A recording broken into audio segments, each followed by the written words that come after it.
হঠাৎ ইন্টারনেট চলে গেলে আমরা অস্থির হয়ে পড়ি। কিন্তু যদি এমন হয় হঠাৎ ইন্টারনেট চলে গেল আর এলো না, ইন্টারনেট বলে আর কিছুই থাকলো না, তখন কি হবে? চলুন একটু ভাবার চেষ্টা করি। ইন্টারনেট বন্ধ হয়ে গেলে প্রথম দিনেই ফেসবুক ও গুগলের বিজ্ঞাপন থেকে আয় বাবদ 30 কোটি পাউন্ডের বেশি লোকসান হবে। ব্যাংকিং, টেলিফোন ও মুঠোফোন নেটওয়ার্ক সচল রাখার জন্য ইন্টারনেটের উপর নির্ভর করা হয়। ইন্টারনেট বন্ধ হয়ে গেলে এগুলো সহ বেশিরভাগ ব্যবসা বন্ধ হয়ে যাবে। এরপর দেখা যাক প্রথম সপ্তাহে কি কি পরিবর্তন আসতে পারে। আধুনিক পাওয়ার গ্রিড বা বিদ্যুৎ কেন্দ্র থেকে সঞ্চালন লাইনের মাধ্যমে বিদ্যুতের সাবস্টেশনগুলো সমন্বয় করতে ইন্টারনেট ব্যবহার হয়। ইন্টারনেট ছাড়া প্রতিটি দেশের জাতীয় গ্রিড সমন্বয়হীন হয়ে পড়বে। স্থানীয় বিদ্যুৎ কেন্দ্র সিদ্ধান্ত নেওয়ার ক্ষেত্রে বিভ্রান্ত হয়ে পড়বে এবং বিশ্বের বেশিরভাগ অঞ্চল ব্ল্যাক আউট হয়ে যাবে। বিদ্যুৎ ও ইন্টারনেটের উপর নির্ভরশীল হওয়ায় গ্যাসের পাইপলাইন বন্ধ হয়ে যাবে। এরপর দেখা যাক এক মাসে কি কি পরিবর্তন হতে পারে। পেট্রোল স্টেশনগুলো জ্বালানি পাম্প করতে বিদ্যুৎ ব্যবহার করে।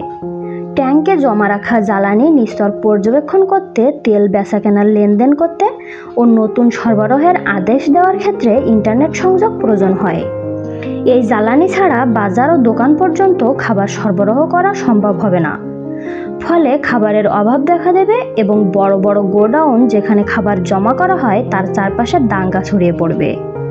পুলিশ বা সেনাবাহিনীকে ডাকলেও তারা আসতে পারবে না, কারণ তাদের চলতেও জ্বালানি ও সরবরাহ প্রয়োজন হয়। এবার ভাবা যাক এক বছর ইন্টারনেট না থাকলে কি কি পরিবর্তন হতে পারে। উন্নত বিশ্বের বেশিরভাগ দেশ ল্যান্ডলাইন টেলিফোন নেটওয়ার্ক পুনরায় তৈরি করবে। সমাজ পুনর্নির্মাণ শুরু হবে।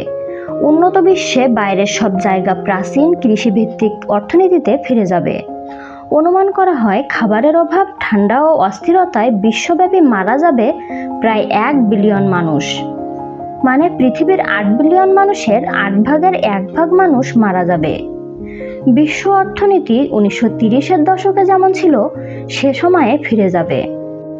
বিশ্বের গতিপথ হুট করে পাল্টে যাবে। ইন্টারনেট ব্যবহারকারী বা ইন্টারনেটে আসক্ত ব্যক্তিরা হয়ে যেতে পারে পাগলপ্রায়।